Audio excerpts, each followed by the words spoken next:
Well, hello. My name is Chantel Noir, and I am going to be talking about this book and the subject. Art and Fear. Observations on the Perils and Rewards of Art Making by David Bales and Ted Orland. I didn't know about this book until reading a YouTube comment from Writing Theory. It wasn't him who introduced the book to me, but somebody in the comments mentioned it, and I was just like, oh, okay, I'll look it. I was just curious what, like, Art and Fear, that seems interesting. And it was only like $8, and I was like, okay, I'll get that. I mean, even cheaper probably on the Kindle, but I like physical copies of books, even if I don't read anything. So, what do I think? I think that I feel smarter after reading this because some of the ideas, which I'll talk about later, coincide with what I've always felt. Admittedly, when I read the book, it was a little hard for me to digest. Like, they used a lot of words that I did not really know what they were saying. So I kind of had to breeze through it. Like, sometimes, you reread something like a couple times just to, like, ingest it. And I did that some of the time, but some of the time I just did not read. I just scrolled right past. I just went, nope, we're not doing this. We're just gonna get the message. We get the intent. So that's a warning if you are interested in this book. It's a little grade. It's a little grade specific.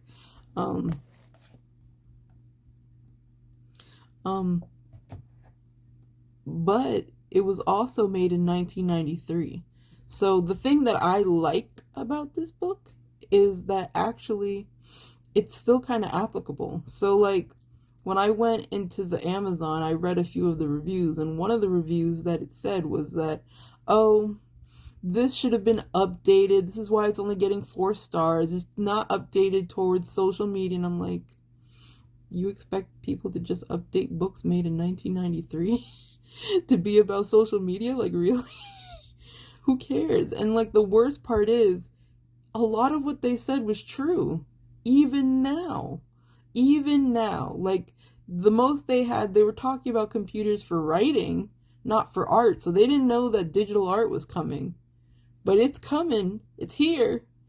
And it still works because, like, the concept of social media, like, they bring up concepts about, like, artists' best environments are with other artists.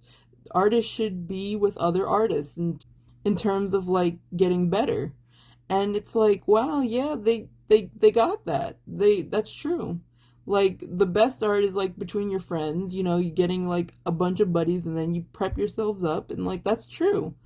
But I have notes. I don't have a script. I haven't gotten to scripting my YouTube videos yet, not quite. But I have notes and I want to talk about them. This relates to me because, if you don't know, my name is Chantel Noir. I am a digital artist. I've been drawing for over 17 years, and I am currently in the worst art block ever because I stopped drawing, and I don't know how to get back into it and enjoy it. And one of the reasons that I feel like I don't is because of uncertainty. This is the quote that it says: "Uncertainty is the essential, inevitable, and all-pervasive companion to your desire to make art, and tolerance for uncertainty is the prerequisite for succeeding." Page 21 of Art and Fear. What I gained from that quote was that you shouldn't worry about the image in your head so much. Use the material and physical stages to actually create the art. And sometimes that's what I do. I do, in fact, kind of base the art on the concept that it's already making. Like, okay, to give you an example. Let's say I'm drawing a girl and I'm using a couple of colors. Sometimes, instead of, like, painting the full portrait the way you would normally traditionally, like digital paint, sometimes I stay within those color realms and just work them around each other. Sometimes when I'm creating a background, another example, let's say I want motion in the picture. I just curve my lines up. I just make random indents upwards and downwards, and like I bring the color towards the bottom and the edge and the scramblings of the surroundings. Like basically, I use what is at the moment available to me as a way to shape the picture, even though it might not be the tippy top of what I could do if I were being technically correct, or even just putting my full effort in. Sometimes I just work with what I have at that moment. I'm not sure if that's very easy to understand, but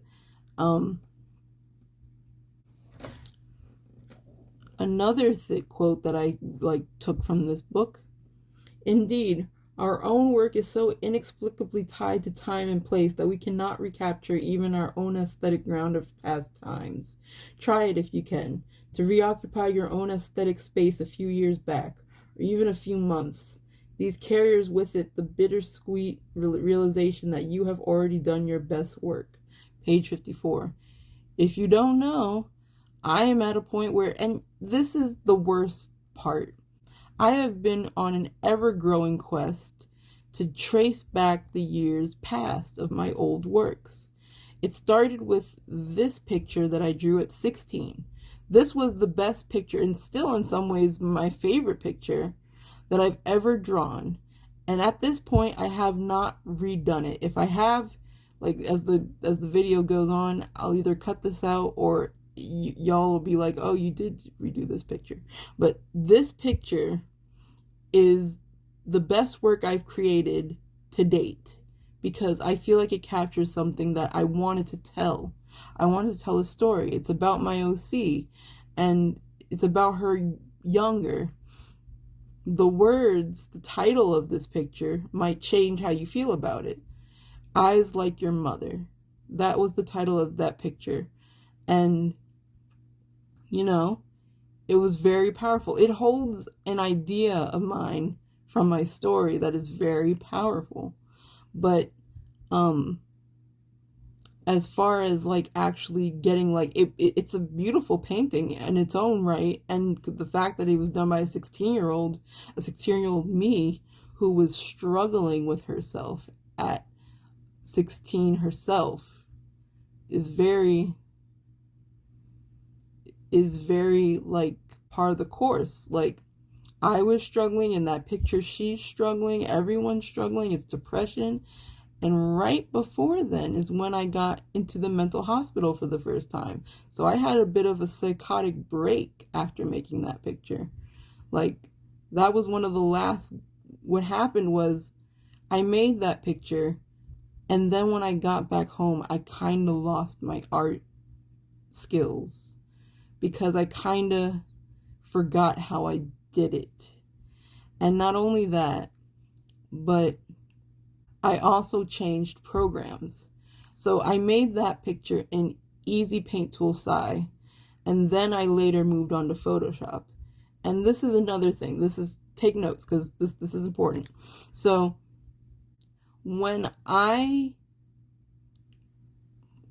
draw, the first thing I've always wanted to do is obviously you want to improve. And I didn't like drawing same face, so I didn't really have consistency. The consistency was that I drew the same character over and over and over again. And that's still true to this day when I draw. But this is still true. So I'm less anal about it now. That like now I'm like, okay, if I draw the same face, it's okay. Just draw, Chantel, draw. But like I really was unable to recreate the art that I already set out to do, because partially due to the fact that I changed art programs. I went to Photoshop, and now I'm at a similar problem. Photoshop is my bread and butter. I don't even know everything about Photoshop. That's the worst part. I just know what I know. Like I still barely know how to mask on Photoshop, like if I'm being perfectly freaking honest. But I learned Procreate. I moved on to Procreate. So now my style, like, I can draw a lot easier on Photoshop than I can on Procreate. I'm still learning Procreate, but that's kind of the diabolical problem, is that most of the time I either take very long breaks, something happens and I take a long break, or I change programs. And they mentioned in this book, they mentioned that a lot of artists, young artists especially, change their materials. They change what they work with. But like a lot of older artists are proficient in their art, they keep with the same ones and they draw the same stuff and they draw what calls to them and they draw the same things over and over again. And that's what makes a really technically good artist. And it's not that you can't be a good technical artist doing other programs, but I realize that that's one of my problems. Like, I do switch that. And the best reason that I do that, besides just, I bought an iPad to make it easier for myself to draw in the first place because my old computer is a pile of dung. I draw to understand. I think I kind of think of it as a game. Like, when I understand something, it's a lot less fun.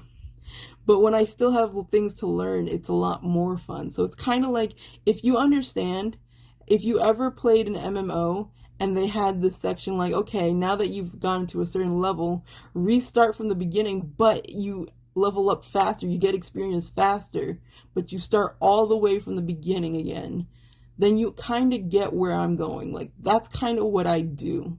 It's kind of what I have done. And admittedly, I don't know how well that's worked out for me. It makes me feel inferior to myself. But I can't say that at the same time, because the worst part is that there was a time where I was like, oh, my best art was when I was 16. But then I got into my shockingly licentious era, and literally some of my best art is art I can't show. Some of my best art is art I cannot show. Not on YouTube. But let me tell you little peeks of what I drew. Like, there's skill. I grew. And even though I didn't think of it at the time, that was probably my best work. Period. It was probably, technically, skill-wise, it was very good. And now I'm at a point where I'm just like, how naive I was thinking that I wasn't good at that point. I wish I was there now. Like, the cycle doesn't stop. It's stupid. It's so stupid, and I hate it, but that's how it is. That's how my brain is beating me up. So, what do you do other than to just draw? Oh, here's a quote that matches. Artists naturally are the last to admit that if only because heroic accounts of grueling hours spent building the mold of casting the hot metal remain, okay, I don't know this word, de rigueur of artistic conversation. But while mastering technique is difficult and time-consuming, it's still inherently easier to reach an already defined goal.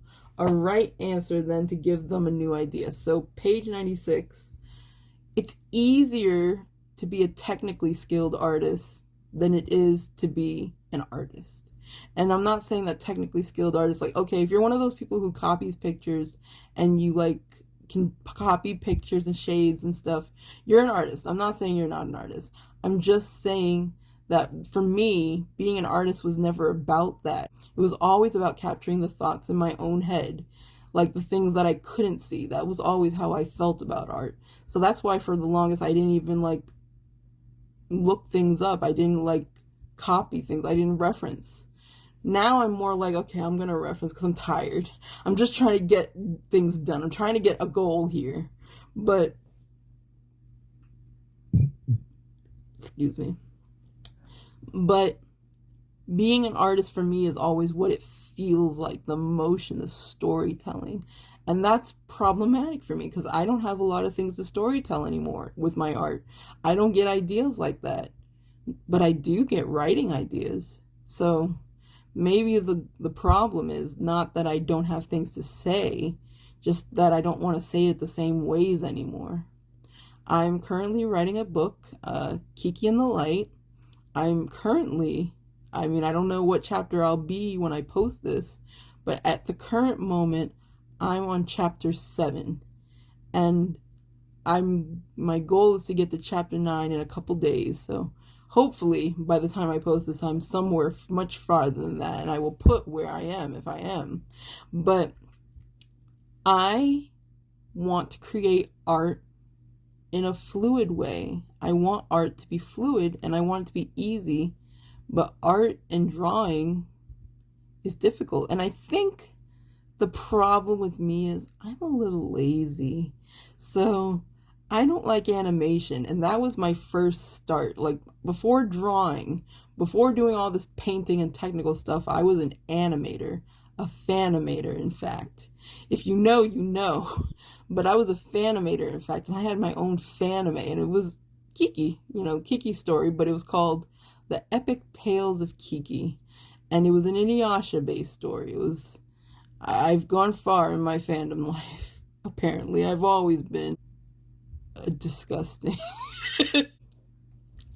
I was doing a fan animation for Inuyasha, and I did not get very far. I only got to episode 1, the opening and the ending, and I didn't finish episode 1. I just animated like a few scenes of episode 1 and then quit. But the problem was animation was very hard. I found that putting all the amount of hours that I did into animation, into painting, into art, into digital art, was way easier. So I went to that. And now that I'm here, and art is hard for me, like it's not natural like it used to be, writing is a lot easier than art. Because technically I can put the same amount of hours and get farther. Like, I've been drawing for 17 years. I can count, okay, maybe not exactly on one hand. So I can count on my hand. I can count. I still recall how many art commissions I've actually taken. So technically, I could be getting sales on a book way easier than I could be getting sales on an art portrait at the current state that I'm in. I mean, maybe I'll go to LA, I'll go to California, and I'll sell out in a gallery or something one day. We can dream. But as of right now, I'm very much in the starving artist category. But yeah, the point is that writing is a lot easier to get down my feelings. It's to a point that writing felt too easy. Like, I used to write before, like, there was a time where I was drawing, but there was a time where I was writing. I was writing since I was very young. I actually made a manuscript. I made a play when I was a little girl, and I copied another little girl. She made a play, and then I was like, I'm going to do that, and I made a play. And I finished it, and it was 69 words. Yes!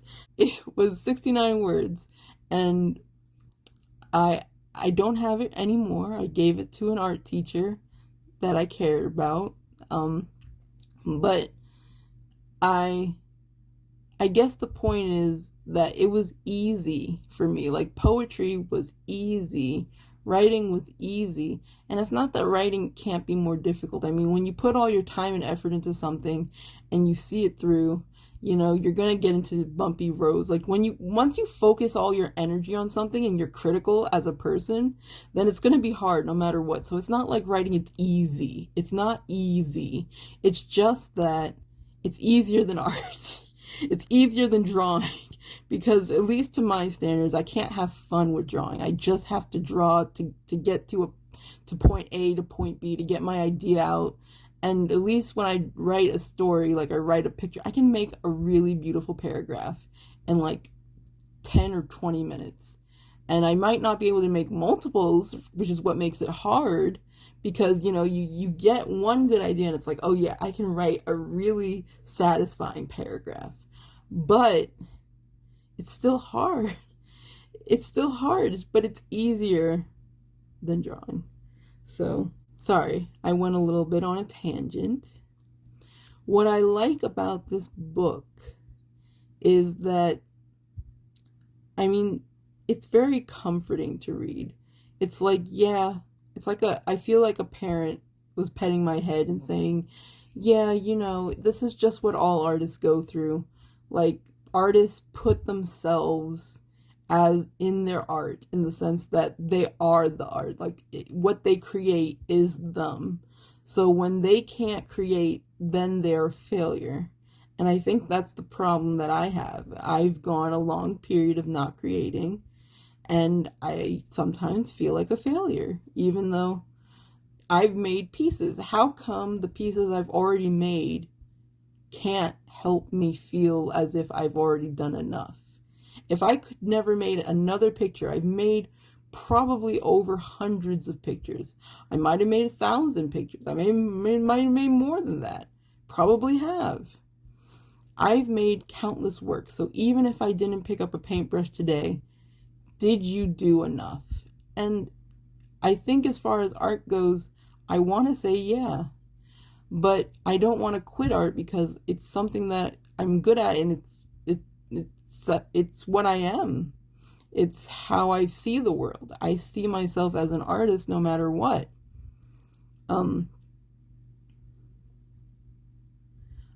I think if you're struggling with art block or something, or writer's block, this isn't just for drawing. This is art. Art and fear. This is for all types of artists. If you're struggling and you don't see a way out, I think you should take this book, because I like it. I actually I'm glad I bought it. I'm glad it was only $8, because I would have never got it otherwise. I would have just kept it in the cart and been like, okay, I'll read it later. And I read it in one sitting. I read the whole book in one sitting. The intro of the video was just me finishing the book, because I was like, I'm almost finished with this book, and I think I had something to say about it. So I'm going to just say that it was a good book, even though, and there were parts where I was looking, I was like, artists are so themselves.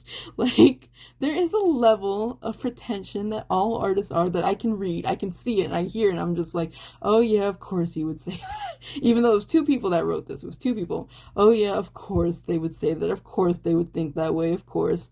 And they brought up Mozart a lot. And it's kind of, and I guess, I mean, it was made in 1993, but 1993 isn't that old really, right? It's old. It's old. But they brought up Mozart a lot. I'm just like, okay, there are other people who are good. You don't have to keep bringing up Mozart. We get it. He's good. But, I don't know. One last thing that they said that I am going to make a video about later. I wanted to make a video about this, and the fact that they said it pretty much just reaffirms what I felt. But in a sense, habits are style. The unconsidered gesture, the repeated phrasing, the automatic selection, the characteristic reaction to subject matter and materials, these are the very things we refer to as style. Page 103. So I feel that style is really just the human flaw. It's human. When people are like, I want to find my style, you want to find what your flaw is. What is your flaw? What is it that only you notice or you see and you pick out and you recreate? And I'm going to make a video more extrapolating on that point, but I just want to say that I feel good about the fact that they wrote that, because that just means that I was right. I was right.